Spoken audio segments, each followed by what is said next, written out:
Hallelujah. Praise God. We bless the Lord for this new day, the day that the Lord has given us. It is a joy to fellowship again in the scriptures, in the word of God. And I want to appreciate all of us that have continued to follow up on the sharing and the ministry of the word. I trust that day by day, as I grow, you grow. As I increase in the faith through the study of the word, you also increase in the same. And the Lord is going to bless our lives more and more. This evening, I want us to continue sharing on an area that I feel is very important to us. It's a bit different from what I shared this week, but it's related to what we shared last week, especially so in the evening, because I've discovered a lot of importance in that area in terms of our warfare in Christ. And this is an area to do with the Holy Communion. I just want to explain a few things today. We will not have a practical Holy Communion, but you can do it as the Lord will help you. The most important bit of it is that I explain some truth, you understand some very important information on the same, and the Lord will bless you. Let's pray. Father, thank you this evening for giving us grace to fellowship on your word. Entrance of your word is like bringing understanding to the simple. And I pray that as we share from the Holy Scriptures, the truth will bring light to us. And from the light we receive, our actions will be right. We give you praise, glory, and honor. Use me as a vessel in your presence. In Jesus' name we pray. Amen. I want us to open our scriptures in the Gospel of Luke, chapter number 22. The Gospel of Luke, chapter number 22. I'll be talking about the Holy Communion, the meaning of it, and explain a few truths that are in the Word of God, so that we keep remembering the death of our Lord Jesus Christ and proclaim it until he comes. We need to remember he died for us and proclaim until he comes. Luke chapter number 22, I'm reading from verse number 14. The Bible says, "Then at the proper time, Jesus and the 12 apostles sat together at the table. Jesus said, I've looked forward to this hour with the deep longing, anxious to eat this Passover meal with you before my suffering begins. For I tell you now that I won't eat again until it comes to fulfillment in the kingdom of God." Then he took a cup of wine, and when he had given thanks for it, he said, "Take this and share it among yourselves, for I will not drink wine again until the kingdom of God has come." Then he took a loaf of bread, and when he had thanked God for it, he broke it in pieces and gave it to the disciples, saying, "This is my body, which is given for you. Do this in remembrance of me." After supper, he took another cup of wine and said, "This wine is the token of God's new covenant to save you, an agreement sealed with my blood. I will pour out for you." Amen. To the reading of the word. Now, the Holy Communion, where we eat the bread and wine together as the body of Christ, is one ordinance that is very important to the church. The church is a community of believers who believe in the Son of God who resurrected. They are filled with the Holy Spirit, guided by the Holy Spirit, and their life is led by the Holy Spirit. So, one of the ordinances that we were given to continue doing, it is powerful, it is effective, and it's holy. A very important ordinance is the ordinance of the Holy Communion. And I got to discover it is heavily fought because it has a lot of importance and power to the body of believers. And it's very important that we speak about it so that we will pursue it and enhance it in our life. And by so doing, establish ourselves fully in the covenant that Jesus came to establish. And he effected this covenant by dying and by shedding his blood, so that while he is not with us, we will continue doing, because he came to connect us with the Father. By his word, which is symbolic to his body, and by his blood, which is the covenant blood that links us with the Father. Now, what do we mean by the Holy Communion? Number one, the Holy Communion, it is a covenant meal. It is a covenant meal. Those of us who understand what a covenant is, it's a binding agreement that cannot be broken. It can only not be in effect if there is death. It is a covenant meal. A meal we eat to remind ourselves we are in a total covenant with God, sealed by the blood of Jesus.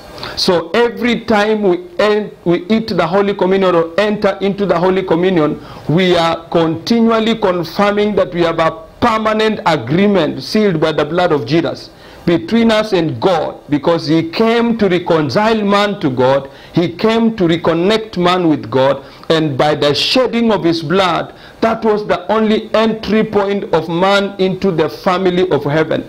The Bible calls us heavenly citizens. The Bible calls us the family of God. The only way we were to enter into the family of God is through the blood, and we were to be given the body of his son, and that body was butchered on the cross. He died shedding his blood. The body was broken into pieces so that we will become the body of Christ, the family of God. So Jesus, the very night he was betrayed, he took his 12 disciples and he took them into a house, and he took bread and he took wine, and he spoke very powerful words. And I want to reiterate on a few words that he spoke. Number one, he says, I've looked forward to this hour with deep longing, anxious to eat this Passover meal with you before my suffering. For I tell you now that I won't eat it again until it comes to fulfillment in the kingdom of God. Number one, he says, this is my last physical meal. And for sure, while he was still in the flesh, he was having a lot of meals with them, drinking of the earthly wine with them. But when he came to this very ordinance, or this very evening, he said, for this meal that I have with you, this is the last one. In the physical, this is the last one. I will never eat any other time a meal with you. The last hours of his experience with the disciples, while he was in the flesh, together with them, he was giving solutions in every direction. Whenever somebody was brought was demon possessed, Jesus was giving out the solution. When there is a lot of people together and they have no food, Jesus was providing a solution. But now he is about to leave. He is about to leave the 12. How will they continue with the same revival? How will they continue with the same work that he was doing? He wanted to initiate them into his life, the life that he was living while he was with them. He wanted to initiate this life in the 12, and this life would only be when they eat his body, when they drink his blood. Now, in the physical sense, as an expression of what is happening in the spiritual arena, he took a piece of bread and broke it as a symbol. He says, this is my body, which is given for you. He takes the wine and he says, this is my blood that is shed for you. A covenant between me and you, between you and God. A new covenant that I'm initiating. What does this mean? The Holy Communion symbolized God entering into the 12. While his son exits in the physical, he will reappear through the 12. And while they eat the Holy Communion, while they eat the body and they drink the blood, their system has an installation. Jesus is simply saying, immediately I exit, you will be my body in the physical. And the blood that will be running in you will be as good as my own blood, because I'm purchasing you by my blood. What does this mean? Every time we enter into the Holy Communion, we proclaim that he died that we may become. He died that we may live. He lost his position on earth in the physical that we may appear on his behalf on earth. A covenant meal is an initiation meal to bring us into the family of God, to bring us into God. So whenever he says, whenever you eat this, you proclaim my death and resurrection. In other words, I'm dying as the lamb. that was given to die to bring you into God. Now, I want to talk about Jesus in this context as the lamb, similar to the lamb that Moses was given, was told to take every family in Egypt before they were to be released, before the angel of death was to pass in the night. Moses was told, tell every family, every household to have a lamb that is without blemish, and they will kill the lamb, and they will prepare a meal with unleavened bread, and they will shed the blood, and when they eat this roasted meat, everything, and when they smear the blood on the doorposts and on the sides, when the angel of death is coming, they will be preserved. Now, you see, those who were in the house, as long as there was a sign of the blood on the doorposts, they were saved from destruction. Now, when Jesus wants to exit the earth, he decided to hide the disciples under his protection. And his protection is in the blood that he shed. So Jesus, while on that table, he would only have said, I am this bread you are about to break. It is me who is the lamb. It is me who is the meat. It is me. As they were eating the lamb, the Israelites in Egypt, when we share in the body of Christ, he is the lamb of the Passover. Because on this very table, when he was eating with them, it was a Passover celebration. So the true Passover was not what the Pharisees were eating at that time. Jesus was the true Passover. So for the 12, while the rest of the people were eating the unleavened bread and slaughtering what they were slaughtering, they did have revelation that the Lamb of God that was given for the world was on earth at that time. And Jesus says, I am. So eat my bread, drink my blood. He was the true Passover. So who is Peter now? Who is John? The people, the church that is coming up, and this lamb that is given, as they share in this bread, they are as good as having shared in the very body that will be broken the following day. So Jesus initiated an ordinance so that we should always remember this. When people were slaughtering sheep and all that, it ended that very night. The season and the time of slaughtering the lamb ended that night, because the Lamb of God, Jesus, was being given. And he showed the bread, and he showed the one to say, I am marking the end of the death of sheep and goats, whatever people have been slaughtering. I am the lamb that is going voluntarily on the cross to die for the sins of the world. And my blood, symbolic to the blood that was put on the doorpost, will be shed for you. As long as you'll be in me, like the people that were in the house, you are safe. So what is the advantage of the Holy Communion? Every time you eat of the bread, every time you drink of the wine, you are entering into a protection. Number two, your survival and your life is in Christ. The very bread that came from heaven, the lamb that was slaughtered, the lamb that was given from heaven. And that is why if you enter into the Holy Communion with understanding and with a true faith in God, it has very many advantages. Number one, you enter into the covenant relationship with God, so that you are now related to God as a son through the blood of his son.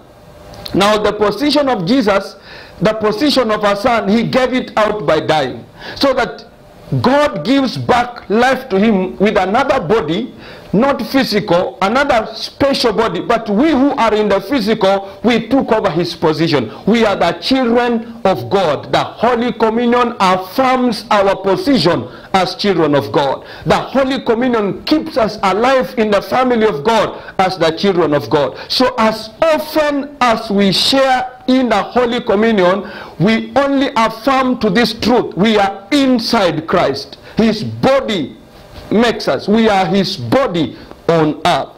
And Jesus, the Bible says in verse 17, he took a cup of wine, and when he had given thanks for it, he said, take this and share it among yourselves, for I will not drink wine again until the kingdom of God has come.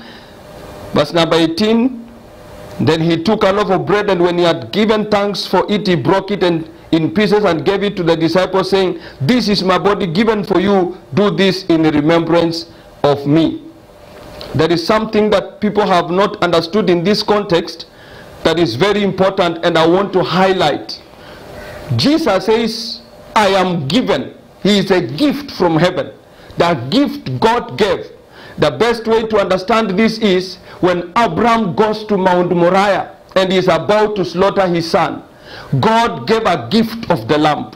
When our lives are meant to be butchered on the altar of life, so that you are to die because of hunger, you are to die for whatever reason, God has already provided his son in that place. So Jesus is simply saying, Peter, John, James, those who are here and those who will believe, I'm taking your place of suffering.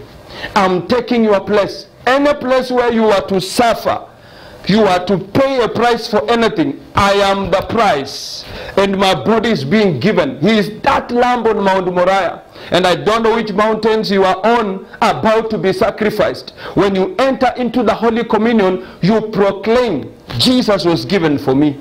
Jesus was given for me.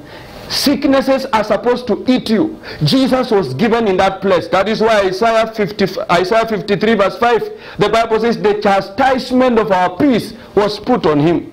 The sufferings Isaac was to experience on Mount Moriah, Jesus, the Lamb of God, he took that place. So when he's giving out his body in form of symbolic to the bread he gave and his blood, he's simply saying, I'm the exchange. Where you are to die, where you are to be broken, I will be broken for you. I will be beaten on your behalf. So we need to understand the Holy Communion is very important to anybody called a believer. Anybody identified with the faith in the Son of God. It is very important that you remember his death and his resurrection, because you take, you take your place in the house of God. You take your place on the table, so that God covers you, God protects you, God becomes your pillar, because Jesus took your place of suffering on the cross. Jesus took your place of a curse on the cross. Sicknesses and diseases and poverty and what the devil is using as a weapon, he took it on our behalf through his body and through his blood. So that is very, very important. Now, number two, a very important point that the Apostle Paul also emphasized with revelation in 1 Corinthians chapter number 11, some very important informations the Apostle Paul mentioned. When we enter into the Holy Communion, we should show unity as a family and not struggle. In other words, we are born again. When we gather together, we sit on the very table as one family through the blood of